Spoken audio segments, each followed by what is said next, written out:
Halo tinggal-tinggal semuanya, ketemu lagi tentunya sama Lala Stella di channel Stella Kim.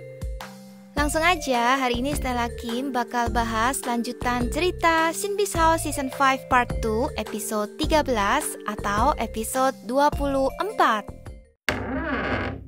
Terdengar suara pintu yang sedang dibuka oleh seseorang. Tampak sebuah foto yang menempel di dinding bata dengan bingkai kayu.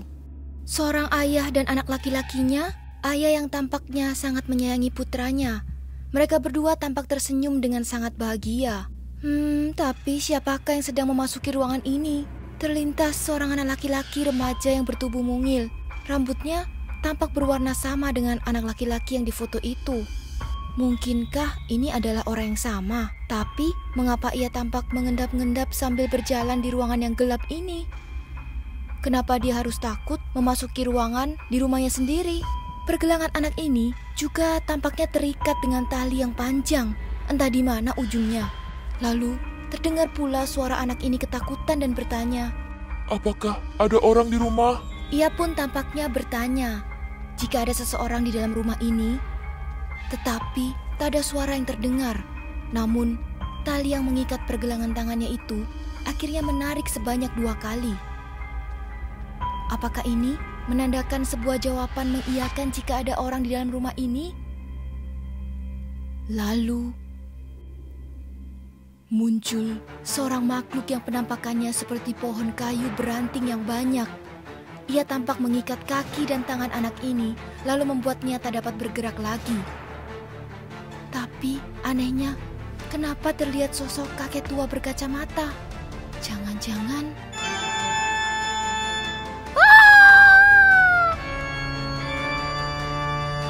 tampak terbangun dari tidurnya, berkeringat dingin sambil menghela napas yang terputus-putus. Rupanya yang barusan hanyalah mimpi buruk. "Jongwana!" Terdengar suara sang ayah yang memanggil nama anak ini dan berjalan menghampirinya, lalu menyalakan lampu kamarnya. Wajahnya tampak lebih tua dari yang tampak di bingkai foto di dalam mimpi Chongwan tadi. Ayahnya pun bertanya apa yang terjadi, sedikit mengkhawatirkan anaknya ini. Tetapi anak ini pun tampaknya tak mau ayahnya khawatir. Ia pun menjawab jika tidak terjadi apapun. Sepertinya hanyalah sebuah mimpi buruk katanya. Sang ayah lalu tampaknya menyuruh anak itu kembali tidur kembali. Dan ia meninggalkan kamar anaknya. Tapi entah mengapa penampakan ayahnya ini sedikit mencurigakan. Tampaknya dia menyembunyikan sesuatu. Dan dia jalan menuju ke tempat kerjanya, yaitu di tempat di mana dia memahat kayu yang ada patung-patung dan bonekanya. Oh, tunggu dulu. Apakah teman-teman tahu cerita tentang Pinocchio? Jangan-jangan Chongwan adalah... yang benar saja.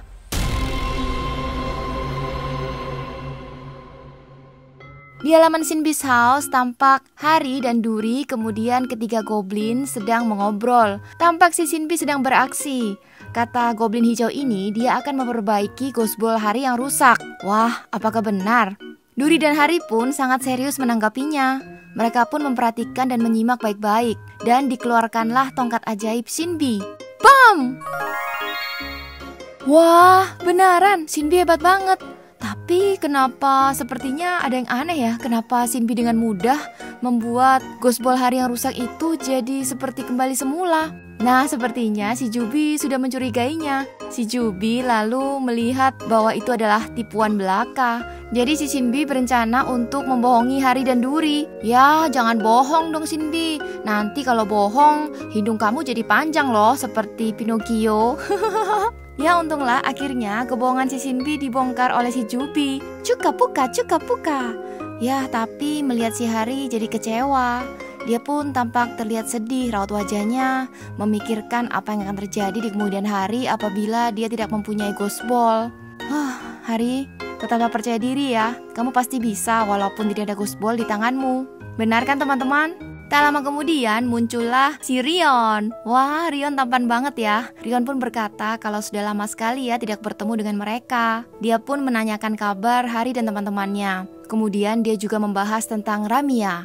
Rion akhirnya bercerita tentang dugaannya bahwa Lamia lah yang membuat dan mengirim makhluk-makhluk yang kita temui di episode sebelumnya. Yang pertama adalah Pomgui dan yang kedua adalah makhluk salju, Snowman. Nah, tampaknya si Goblin Gembi dan Sinbi pun mengiyakan. Mereka pun merasa kalau perasaannya itu ternyata benar karena ada juga yang merasakan hal yang sama, yaitu Rion. Rion pun mengatakan agar semuanya tetap bersiap-siap dan siaga karena sepertinya Lamia tidak akan tinggal diam. Rion menduga Lamia sedang mengumpulkan kekuatannya dan bersembunyi sambil mengirimkan makhluk-makhluk yang akan melemahkan kekuatan tim Hari. Pasti dia takut denganku, jadi tak berani menampakkan diri. Cat, cat, cat. Sedangkan Gembi berpendapat jika akan lebih baik bila mencari di mana Lamia berada, kemudian mencari tahu apa yang sedang dilakukan olehnya. Hari hanya terdiam dan menatap ghostball-nya. Hari memang sangat down akhir-akhir ini. Tenang aja Hari, tetap semangat ya. Kami pasti akan mendukungmu. Keesokan harinya, di sekolah, tampak ayah Chongwon yang mengantarkan ke sekolah berpesan agar Chongwon baik-baik mendengar pelajaran. Kemudian, ia pun tak lupa menyuruh Chongwon agar segera turun dan menemuinya yang akan menjemputnya saat pulang sekolah nanti. Chongwon yang tampak tak nyaman pun sedikit kebingungan, lalu mencoba bertanya, Apakah langsung ayah? Tetapi kali ini ayahnya pun sedikit tegas. Dia juga mengingatkan jika hari ini adalah hari ulang tahunnya, lalu berkata jika akan berpesta sepulang sekolah nanti dengannya. Chongwon tampaknya sedikit jenuh dan bertanya jika ia dapat mengundang teman-temannya atau tidak. Namun tatapan ayahnya sudah membuat si Chongwon mengenal dan mengetahui apa maksudnya. Karena selama ini memang ayah Chongwon tidak pernah memperbolehkan siapapun untuk datang dan main ke rumah Chongwon. Dari kejauhan tampaknya si Hari, Duri, dan Hyunwoo mendengar percakapan Chongwon dan ayahnya ini. Lalu Hyunwoo pun berkata jika anak ini tidak pernah bisa berteman dengan siapapun. Dan dia juga mendengar kalau ayahnya melarang untuk dia berteman dengan siapa saja. Hari pun sangat terkejut dan heran. Memangnya ada seorang anak yang dilarang berteman oleh orang tuanya? Sepertinya ini membuat Hari penasaran. Saat berpapasan di jalan pun, si Hari melambaikan tangannya dan juga menyapa Chongwon.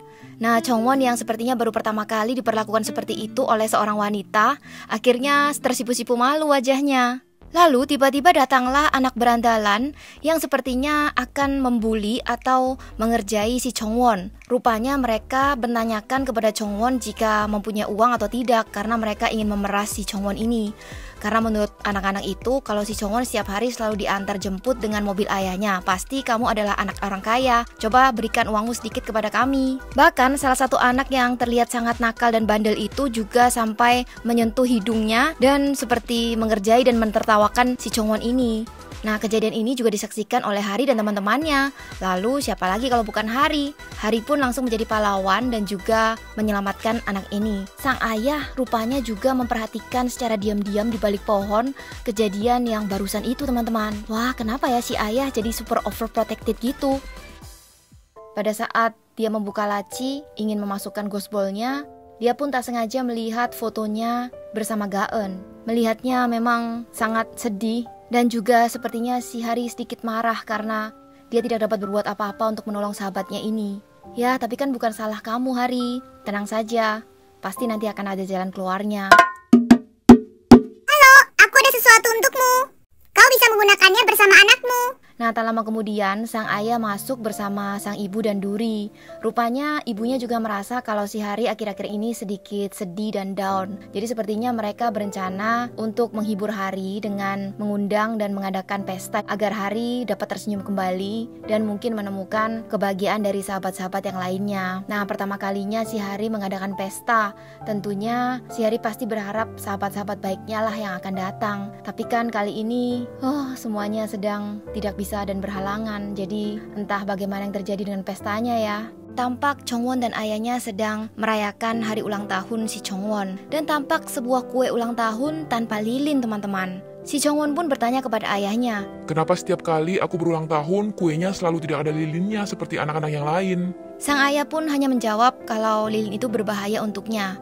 Nah, si Chongwon di sini mulai sedikit membantah. Dia berkata, Lagi-lagi berbahaya untukku. Memangnya kenapa lilinnya? Kenapa lilin berbahaya? Nah, sepertinya dia menunjukkan perasaan bahwa ayahnya ini sudah keterlaluan. Nah, tapi sepertinya setelah Kim yakin pasti ada alasan kenapa ayahnya sampai membuat peraturan seperti itu. Nah, ayahnya pun mencoba bertanya, apakah tadi di sekolah kamu telah dibully atau dikerjai? Nah, sepertinya si Chongwon kali ini akan berbohong. Dia berkata kalau Tidak ada. Nah, disinilah muncul keanehan karena si Chongwon ini tiba-tiba terasa gatal di sekujur tubuhnya. Nah, sepertinya si Chongwon ini mempunyai ciri-ciri seperti Pinocchio. Si Chongwon ini akan merasakan rasa gatal jika ia berbohong. Berbeda dengan Pinocchio yang hidungnya memanjang kan. Kalau si Chongwon ini akan merasakan gatal di sekujur tubuhnya. Nah, sepertinya sang ayah juga sudah memperhatikan dan mengetahui kebiasaan dari anaknya ini. Ia pun hanya terdiam dan sedikit marah karena dia merasa dalam hatinya kalau ia telah dibohongi. Lalu dia pun kembali ke ruangan tempat kerjanya dan merasa kesal kepada dirinya sendiri saja. Kenapa anaknya yang dikenal patuh itu sekarang mulai membohonginya? Rupanya si Chongwon mengikuti ayahnya. Dia pun mencuri dengar dengan apa yang ayahnya keluhkan. Rupanya ayahnya mengeluh kalau tidak dapat mendiamkan kejadian yang barusan. Mungkinkah dia juga sama seperti Pinocchio? Apakah dia mempunyai kelemahan? Keesokan harinya, pada saat sekolah, Hari pun mengundang teman-temannya untuk datang ke acara pesta di rumahnya. Nah, tentunya si Hari tidak melewatkan si Chongwon. Dia sangat senang karena Hari mengundangnya. Dan rupanya ini barulah pertama kalinya ia diundang oleh seorang teman. Sepertinya si Chongwon ini berencana untuk membohongi ayahnya lagi. Ia pun rupanya datang ke pesta Hari tanpa izin dari ayahnya. Tetapi lagi-lagi ia malah berbohong kepada Hari dan teman-temannya. Dia juga berbohong kalau dia telah mendapatkan izin dari sang ayah untuk menghadiri pesta yang Hari adakan ini. Nah, tampaknya ini sudah keterlaluan bukan? Kenapa dia terus-terusan berbohong? Sampai ayahnya pun yang menelepon di acara pesta juga tidak diangkat dan tidak dihiraukannya. Tampaknya ayahnya juga sedikit khawatir dan juga mencari tahu di mana keberadaannya itu. Tampak hiasan yang indah, balon-balon yang sepertinya didominasi dengan warna pink. Dan juga udah hadir semua teman-teman yang ada di kelas Hari dan beberapa teman yang lainnya. Nah, di sana tampak Hari yang sedang termenung. Tampaknya sebuah pesta yang dilewatkan oleh kedua sahabatnya yang sangat ia inginkan, yaitu Kang Lim dan Gaen, belum membuatnya bisa move on. Dia pun berhalusinasi dan juga berimajinasi yang melihat Kang Lim dan Gaen telah hadir di hadapannya. Tetapi rupanya memang benar itu hanyalah halunya saja. Jadi pada saat ada seorang teman yang lewat, tiba-tiba hilang sosok Gaen dan Kang Lim itu. Memang membuat Hari sedikit sedih, tapi ya Hari harus tabah deh. Pastinya Hari akan bisa melewati semua ini. Penampakan kedua goblin yang tidak mau kalah dan ikutan berpesta ria ini, yaitu ada si Shinbi dan Gembi. Mereka berpakaian layaknya pakaian hewan-hewan gitu dan terlihat sangat lucu dan cocok. Ya ampun Shinbi, makannya pelan-pelan ya. Saat ponsel si Chongwon dipinjam oleh seorang temannya, rupanya sang ayah terus menelepon. Sampai-sampai sang ayah tampaknya terus menelepon tanpa henti. Mungkin sang ayah khawatir dengan apa yang terjadi dengan si Chongwon karena ia tidak pamit. Nah, si Chongwon pun masih saja tidak ingin mengangkat panggilan itu. Dia pun hanya merampas dan mengatakan kalau dia tidak akan mengangkat telepon dari ayahnya itu. Lalu ada kejadian aneh lagi. Tentunya dia akan merasakan gatal-gatal di sekujur tubuhnya kan. Dan tiba-tiba pada saat dia menggaruknya, perlahan-lahan kulitnya itu berubah menjadi seperti motif kayu teman-teman. Wah, jangan-jangan Pinocchio? Apakah benar dia adalah boneka kayu? Sedangkan ayahnya? Tentunya kejadian tersebut membuat Hari dan teman-temannya sangat terkejut. Dan tidak lama kemudian berubahlah si Chongwon ini menjadi sebuah makhluk yang sangat seram. Ia pun mempunyai akar-akar dan berbentuk dominan dengan pohon dan kayu teman-teman. Dia pun menangkap sahabatnya satu persatu dan menyerangnya. Kemudian makhluk yang berbentuk ranting-ranting yang banyak ini juga mempunyai gigi yang sangat tajam dan banyak. Tapi anehnya bagian kaki dan tangannya seperti boneka kayu teman-teman. Rion yang terlambat datang, padahal dia sudah membawa bunga yang sangat cantik, sepertinya akan diberikan kepada Hari. Wah, romantisnya. Walaupun terlambat, tapi si Rion langsung bergegas untuk menolong Hari. Dan rupanya si Hyunwoo telah dirubah menjadi boneka kayu teman-teman. Tak lama kemudian sang ayah muncul. Dia pun menghampiri Hari dan menanyakan apakah benar dia yang bernama Hari. Sepertinya dia melihat kalau Hari yang menolong pada saat Chongwon dibully di sekolah. Dia pun menceritakan sedikit kepada Hari dan juga meminta tolong kepada Hari agar menghentikan apa yang diperbuat oleh Chongwon. Duri pun langsung dengan gercep memanggil makhluk Mamon. Bahkan karena masih tidak terkalahkan, Gembi juga ikut beraksi dengan tongkat ajaibnya. Begitu pula dengan Rion menggunakan kartu safirnya. Dan akhirnya seketika itu juga dapat terkalahkan. Sepertinya makhluk ini bukanlah makhluk yang kejam atau jahat. Sepertinya dia juga terpaksa melakukan semua ini karena dia telah dirasuki oleh sebuah roh yang jahat yang membuatnya dapat menjadi jahat seperti ini. Dan ternyata ada cerita di balik semua ini teman-teman. Rupanya memang benar seperti cerita atau kisah Pinocchio. Sang ayah rupanya dulu juga karena menginginkan kehangatan keluarga, ia pun sangat iri melihat di sekitarnya banyak yang pergi bersama keluarganya, sedangkan dia tidak mempunyai sanak keluarga. Akhirnya dia pun memutuskan untuk membuat boneka kayu yang tampak serupa seperti seorang anak pria, yaitu si Chongwon ini. Tetapi karena keteguhan dan juga hatinya yang baik, maka dia mendapatkan sebuah kejadian yang memang bisa dibilang jarang sekali terjadi. Dia pun mendapatkan berkah ini dan sepertinya dia menghidupkan yang merupakan karyanya sendiri itu. Tetapi tentu saja karena boneka kayu, jadi tentunya tidak boleh terkena api ataupun sesuatu yang panas lainnya. Pernah suatu saat, pada saat ulang tahun juga dan ayahnya menyiapkan kue ulang tahun dengan lilin, si Chongwon sempat terbakar. Sejak saat itulah akhirnya ayahnya pun memutuskan jika ulang tahun tidak akan menggunakan lilin. Namun tampaknya beberapa waktu yang lalu sempat memang ayahnya merasa ada sedikit perubahan dengan si Chongwon ini. Tampaknya dia melupakan jati dirinya, dia melupakan kepada janji-janjinya dan juga pesan-pesan ayahnya. Apa mungkin karena dia sudah lama berkumpul dan juga bersosial dan berteman dengan orang-orang yang lain, dia pun melihat mungkin contoh yang baik dan buruk dan tergoda untuk ingin melakukan perbuatan yang jahat. Akhirnya disitulah si Chongwon berubah. Nah, pada saat itulah akhirnya mungkin makhluk itu masuk dan membuat si Chongwon ini menjadi kuat dan juga berubah menjadi makhluk pohon ranting ini. Tetapi karena semua itu akhirnya dapat dilewati, dan dengan bantuan si Hari akhirnya berhasil menangkap makhluk Pinocchio ini. Nah, rupanya ini juga ada hubungannya dengan Lamia teman-teman. Karena pada saat ditangkap Hari, dia juga hancur membentuk sebuah serbuk berwarna merah yang seperti di episode yang lalu, Bom Gui dan juga makhluk salju. Berkat Hari, mereka dapat menyelesaikan semua masalah yang terjadi. Si Chongwon pun berubah dan kembali menjadi seorang anak pria yang disayangi oleh ayahnya itu.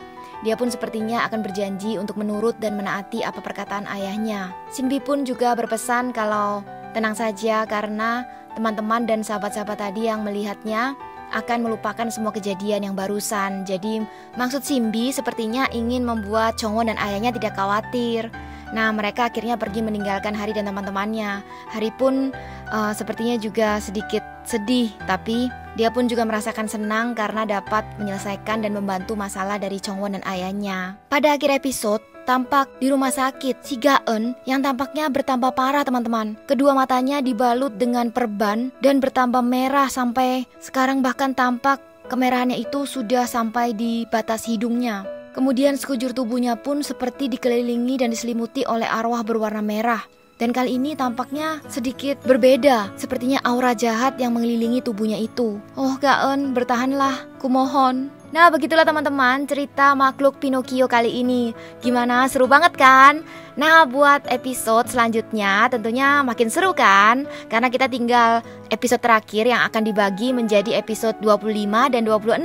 Semuanya tetap stay tune dan juga jangan lewatkan update terbaru tentang Sinbi's House tentunya sama Stella di channel Stella Kim. Buat teman-teman yang belum subscribe, like, dan juga menyalakan tombol notifikasi di channel Stella Kim, buruan ya. Dan jangan lupa juga buat mendengarkan first digital single Blooming Star Stella Kim di seluruh platform musik seperti YouTube Music, Spotify, dan juga Apple Music. Follow juga Stella Kim Official di Instagram, TikTok, Threads, dan Jepeto. Sampai jumpa semuanya. Sarangheyo. Mwah.